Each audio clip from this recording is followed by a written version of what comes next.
styles to Tennessee that we played this year. So really, it's all about kind of getting back into good form as far as technique-wise, and just staying sharp mentally. And I think we've done a great job of attacking the bowl prep. Has it hit you yet that it's wrapping up for you, or are you kind of ignoring that kind of? I mean, it's kind of indifferent. I mean, I don't want to put too much into it. You know what I mean? It's going to be fun, I think, just to go out and be on that trip one last time with these guys and just enjoy Nashville and go play in the game. And I'm definitely excited about all that and everything that entails, just being in Nashville and kind of seeing a different different environment, different culture, meet different people, kind of being a different environment with these guys. And, I'm looking forward to that, more than anything. You said that you guys were watching film on teams that look similar to Tennessee on offense. What are those teams that you guys have been watching? Fresno State, for one, is, they do a lot of things, it's just funny, like, you watch these teams, like, throughout the year, and it's just like, it seems like all the offense coordinators go to one big spread offense conference, and this is the plays we're going to run this year, and this is the main. So, because a lot of stuff that we've been getting from one team, we'll get from every team, or they've been running pretty much the whole year. So, so a lot of what Fresno State did, a little bit of what Ohio State did, maybe a little bit of Oregon, and a little bit of our offense too. Actually, I mean, you look at the stick bubble concepts. 3x1, going to the backside guy a lot. They do a lot of things, and it's good that we've seen a lot of different offenses throughout the year. One that's strictly about running the football, and others are about passing. So it's good to kind of have that in your back pocket, knowing that you went up against most of the plays they're going to run. Michael, this schedule you guys are doing for bowl month, it's I think 16 workouts in about 21 days. Is it about as intense of a workload as you've had in a December bowl month that you can remember? Oh, no. I don't think that's the case. I think I think we've done a great job of kind of scheduling out everything and make sure everything's gives us enough time to rest. We're kind of switching up, going earlier in the day, in the morning sometimes, just to give guys a little bit more time, for finals and just for rest. It's weird, I guess. Everyone kind of assumes, you get, a day or two off and you're supposed to feel fresh. When, we've been doing this for about 9 to 10 months now, as far as starting from January, February, and spring ball and stuff like that. So right now, trying to get back as healthy as possible, staying mentally sharp and staying in the best shape as possible over this little break we got. But I think we're all just excited really to go out there and go play against a good team. Coach Riley's like 7-2, I think, in bowl games. Is there anything you credit to that, or are practices particularly different than maybe in September or October? Yeah, I mean, you have a little bit more room, I guess, room for error as far as injuries and other things like that with a little bit of extended time. So we're able to go like we did yesterday. Pretty much the whole day was against the number one offense, and that's good. It brings back that competitive spirit.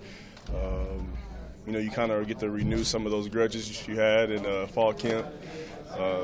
So it's fun. I think we enjoy. I enjoy that part more than the scout part. Because it's unpredictable. You can a little bragging rights going. Talk a little trash. And I think that just keeps us going. Keeps the coaches young. Keeps us fresh, and keep going, and keeps Brandon Wright looking good. Brandon said that they've been going outside and you guys still stay inside, and he said the defensive guys aren't as tough as the offensive guys. Yeah, because I think it's because in the summer when they was doing routes on air, we had to do conditioning. So I think that's a payback. They got to go outside now. Hey, when you look back on this season for the defense, what are the things you guys are really proud of this season, like the strides that you guys made, and what are some of the things that you'd like to fix going into the bowl game? I definitely liked our for one, the ability to put last year where it should stay last year.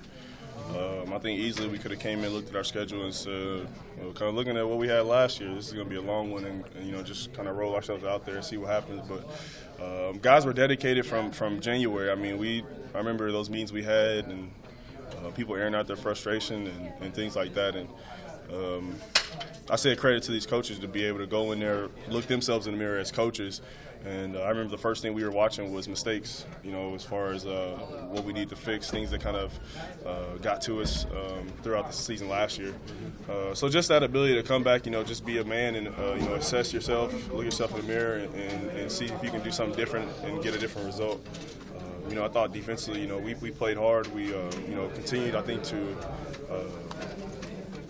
dominate in the run game in some games, and in some games, we had problems with it.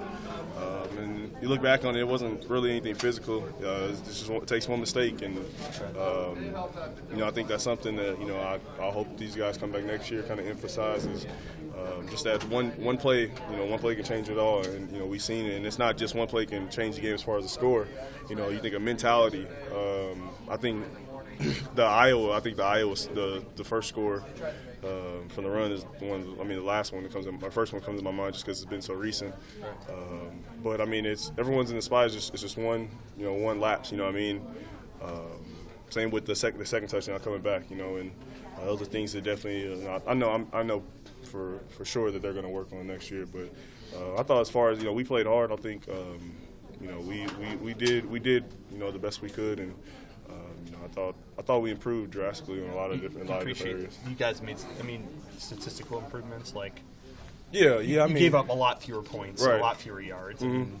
Did it feel like that when you guys were playing? Oh yeah. I don't know. The Ohio State and Iowa game kind of skewed a little bit because that definitely didn't feel good. Right. But we like you said. We did improve on a lot of statistics. You don't want to kind of look at look at statistics, but it's a great indicator of where especially if you have something to compare it to as far as last year. I think I'm more excited about what we did this year just to see how many players are going to be back next year.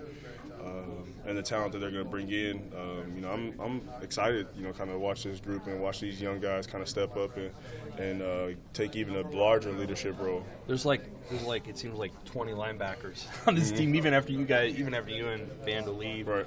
What are you excited for some of those young guys? I'm thinking like Mohamed Berry and Pernell Jefferson and Tyron Ferguson. Just the opportunity. I think I'm more excited to see what they do with opportunity because it's something Brady talks about. It's not just here's bowl prep, here's your opportunity, young guys to kind of get it.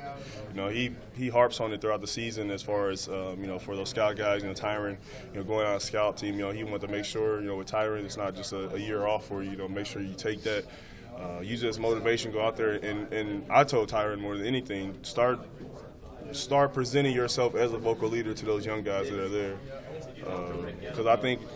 Regardless of popular opinion, I think everybody's looking for someone to lead them in some type of way. It doesn't have to be, I'm pulling you by the hand, come with me, but if it's just words of encouragement or whatever it is, and people respond to that, people are attracted to that, people want to be around people that are like that. So I think more into opportunity and just to see them play, because I've seen them do great things on the practice field. So I look forward to watching those guys be better than what me and Josh and Brad were, and I know Coach Brady's going to definitely keep pushing them to do that. Hey Mike, were you trained here in Lincoln for the pro stuff, or are you? No, I'll be in Kansas City. Go down. You have some people down. Who you work with down there after your? I'm probably Mark Semino, probably, but I'm not sure just yet what I'm gonna do. So just kind of enjoy the game and then. Yeah, kind of figure it out. He'll be here soon, so. I'm kind of excited about that, to kind of get that next chapter going. But, at the same time, it's kind of bittersweet because, last time you're going to be around this group of people and the last time you're going to be around seniors pretty much until pro day comes and everyone's kind of go do their own thing. So it's definitely bittersweet. It's definitely going to be one of those things that I'll make sure to enjoy every moment I can down there at the bowl. And, maybe see me down there square dancing or something. I don't know. We'll see. You're close to Tommy. How hard has this month been for him in his mind? Knowing that we don't know if he's out, but I think a lot of people assume he may not play in this game, and a lot of guys obviously want to play that final game. Yeah, I definitely feel for him. He's definitely a guy that's put in the work. That's definitely worked to be able to even. I'll say be in a position to even come back from that. A lot of coaches maybe say, the time is something you may not want to fight through or try to push it just for future implications. But for Tommy, he's a competitor, and that's what you always appreciate from Tommy. His competitive attitude, and just being there to talk to him. I pretty much talk to anybody that's been hurt, and I just try to throw him anything I can. But he's in good spirit. Tommy's he's not worried. I think he's so I don't even know how to say it. He's good. I think he's good mentally. He doesn't have a problem dealing with that kind of part of the injury aspect, and he's doing a great job with rehab. And I think he's in there more than me, so I know he's doing a lot of rehab.